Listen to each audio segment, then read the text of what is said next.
Yeah, that's right. Yeah, that's right, Ryan. I just played Apple Bottom Jeans as if it's 2008. You want to go check your MySpace real quick and go on AIM? Chris, can you hear us? Yes, I can. What's going on, guys? Nothing much, man. Thank you for being on the show. As always, where can people find your blog, The Daily Blitz? The website is dailyblitz61.com. Follow the page on Twitter at dailyblitz_61. And like the page on Facebook, facebook.com/dailyblitz. And who do you have? Because every week on the Friday Sports Riot, we have you on the show, and you preview some of the best NFL games because you're the NFL guru of ICB. So the first one, I'm going to begin with Monday Night Football just for the heck of it. Who do you have winning? Ravens versus Lions? Well, you look at Baltimore, and they're really clicking, and I think we all wrote them off after they were 4-6. After they lost to the Bears, they've won 3 in a row. They won a big game at home against the Steelers. They're clicking right now. Joe Flacco's taking care of the ball. Offensive line is playing a lot better, and this defense is a lot better now than what it was 3 and 4 years ago. That was an older unit they were putting on the field. I'm not knocking Ray Lewis, one of the best players I've ever seen play. I'm not knocking Ed Reed. He's a future Hall of Famer in his own rights, but this is a younger unit. They're quicker, they're aggressive, and then the Detroit Lions, they're good on offense. You know what you're going to get from them offensively, and they have some of the tallest wide receivers in football. They range from like 6'5" and 6'6", and they have a tight end that's 6'8", and that's a vertical threat down the field. But I don't trust the Lions on defense outside of Ziggy Ansah, Nick Fairley, and Ndamukong Suh. I like Baltimore on the road. Now, there's also a big game in the NFC as the Packers travel to Cowboy Stadium to face Tony Romo. And after the loss they had Monday night to the Bears, do you think the Cowboys bounce back and beat the Packers? No, I don't trust Dallas. I just think Dallas's defense, they're extremely suspect. They don't stop the run. They put no pressure on the quarterback. They blow a lot of coverages in that secondary, a lot of miscommunication, lack of discipline. They get pushed off the line of scrimmage 4 and 5 yards. It's like they don't try. And they play too much zone coverage. I think it's going to be a lot closer because Dallas's offense is going to carry them for a majority of this game. But I just think Green Bay, they're on a roll, and I think Green Bay can win out. And I think they still win the NFC North. And now you said that you don't trust that Dallas Cowboys secondary. What do you think is going to happen with the Cowboys in the month of December?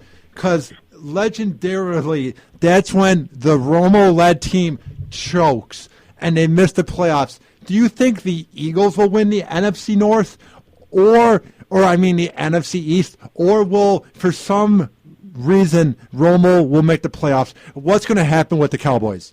Well, for the Cowboys to make the playoffs, they got to feed DeMarco Murray the ball, and they got to pound him. He really makes a difference, and he allows Tony Romo to utilize his play action because teams are going to be so drawn in on stopping number 29 to the point where they're going to draw him in, and then Tony Romo can fake handing the ball off, and then he can get the ball behind everybody that comes into that defense.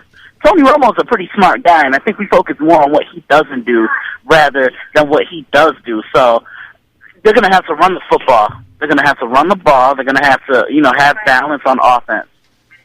The Bears, after coming off that good win against the Cowboys, will travel to Cleveland to face the Browns, and that's a defense that's not very good. Do you see the Bears, do you think that they'll try to run all over the Browns, or do you think they'll stick with their passing game? They're going to stick with their passing game, and I think they're going to be a little bit balanced, but I like Cleveland in that game. I just like what Josh Gordon is really doing. He's really evolving into one of the best young receivers we have in the game. He stretches the field. He runs every route from short to intermediate to deep end. He's fantastic yards after the catch. That's what's most important about these receivers today. It's not, you can catch the ball all you want, but what are you going to do after you catch it? That's the most important thing. And they have a great tight end by the name of Jordan Cameron as well. Do you think that Josh Gordon, I don't know what his contract looks like, but will there be trade bait at the end of the year to get some draft picks? Or do you think the Cleveland Browns at the Factory of Sadness will try to build around him?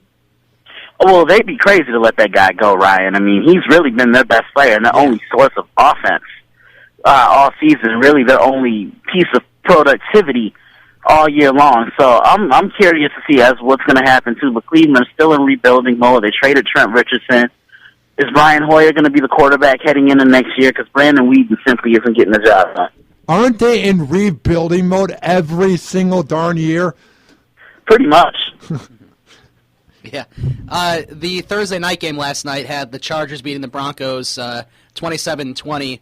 How good has Keenan Allen evolved as a really good wide receiver? Yeah, and I think he has a chance to be something really good, too. And you have to realize something about these first-year players, guys. They have an edge over a veteran defense because nobody's seen what these guys can do in the pros. So, they're going to use their move for their advantage. And, they saw Keenan Allen earlier in the year when they played in San Diego, but San Diego was just clearly the better team last night. And I think they showed you the blueprint on how to beat Peyton Manning. You have to pressure him from the blind side. There's also a pretty big game. The Sunday night game will be the Bengals at the Steelers. The Steelers are still trying to fight their way into the playoff hunt. Somehow. And the Bengals pretty much are going to be in the playoffs. Do you see the Steelers winning this home game? The Steelers are going to play them tough. Cincinnati is really coming together. They've lost 2 games in a row. They lose their best defensive player in Geno Atkins. And ever since that 2-game losing streak, they've won 3 in a row. 2 big wins as of recent. Indianapolis and then going to San Diego, and it's tough for these Midwest and East Coast teams to go across country into the West Coast and get a win. And the Steelers, no matter what their record is, they're going to play tough. They're not just going to let a rival come into their house and embarrass them. I think it's going to be a close game, but I think Cincinnati gets the best of them. And who do you have winning, Panthers or Jets? Will Cam Newton and that good Panthers defense have a comeback day after getting embarrassed by the Saints?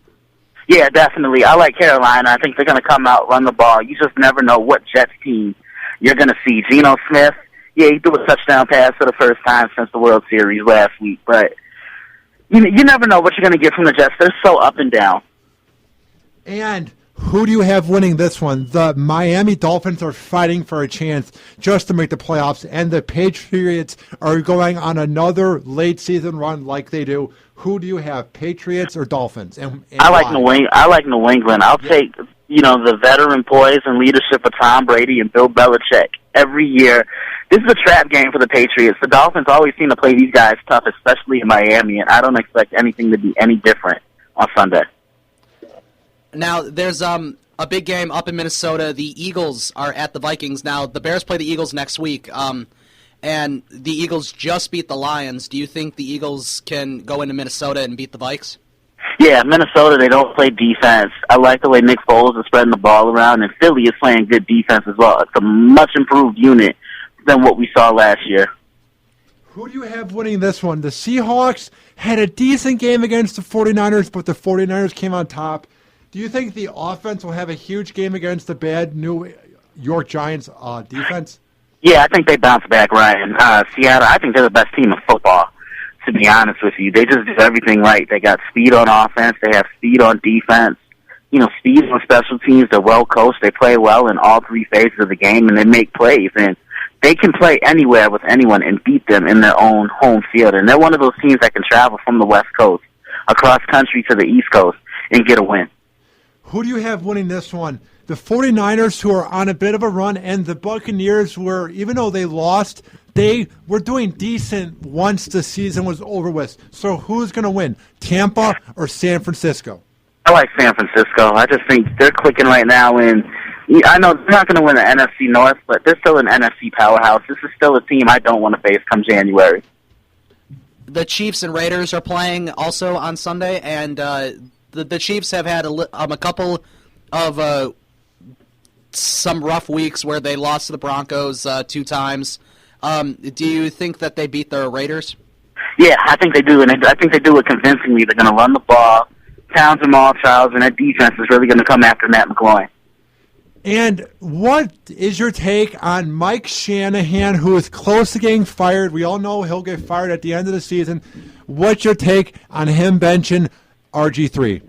I like the move because he shouldn't have been playing in that playoff game. We didn't know how 100% he was, and he's a rookie telling everybody, I'm fine, and then he re-injures that knee last year in the playoffs. He should have been out. Kirk Cousins was more than capable of leading that team. He did it when RG3 was out.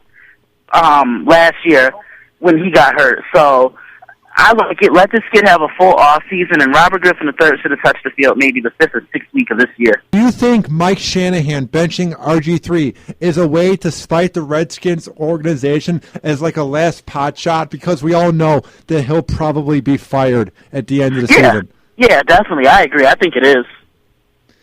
And before we let you go, on SportsTownChicago.com, Friday Sports Riot, I'm Ryan Hoppy.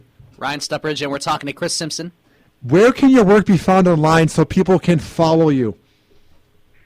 You can follow me on Twitter at DailyBlitz_61. Chris, as always, thank you for coming on to Friday Sports Riot. It's always a good time. Thanks, my man. Not a problem. That was Chris Simpson. You can find his work by going to dailyblitz.com and just type in Chris Simpson on Twitter. We will be right back after this on, what's the show called again? I forgot. I just got some Alzheimer's, Ryan. Friday Sports Riot. Damn right.